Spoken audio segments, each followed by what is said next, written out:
Patancheru ZPHS school స్థలాన్ని రక్షించాలని కోరుతూ 1995 బ్యాచ్ పూర్వ విద్యార్థులు సంగారెడ్డి జిల్లా కలెక్టర్కు వినతి పత్రం సమర్పించారు. పూర్వ విద్యార్థి టెలికాం బోర్డు సభ్యుడు బైండ్ల కుమార్ మాట్లాడుతూ స్కూల్ ఆస్తులను అర్ధరాత్రి సమయంలో కూల్చివేయడం దురదృష్టకరమని ఆవేదన వ్యక్తం చేశారు. వెంటనే ప్రహరీ గోడ నిర్మించి అదే స్థలంలో స్కూల్ పునర్నిర్మించాలని కోరారు. కలెక్టర్ సానుకూలంగా స్పందించి స్థలాన్ని రక్షిస్తామని హామీ ఇచ్చారు. కార్యక్రమంలో పూర్వ విద్యార్థులు స్థానిక నాయకులు పాల్గొన్నారు.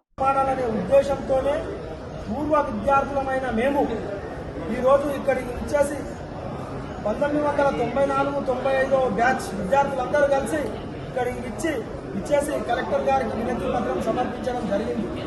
కలెక్టర్ గారికి కూడా విన్నపించడం జరిగింది. అక్కడ జరిగినటువంటి అక్రమాలను అరికట్టి ఎవరైతే భూ కబ్జాలకు పాల్పడుతున్నారో వాళ్ళపై చర్యలు తీసుకొని ఆ యొక్క స్థలానికి కాంపౌండ్ వాళ్ళు వేయాలని, మళ్ళీ అదే జాగాలో స్కూళ్లు నిర్మించాలని చెప్పి కలెక్టర్ గారిని కోరడం జరిగింది.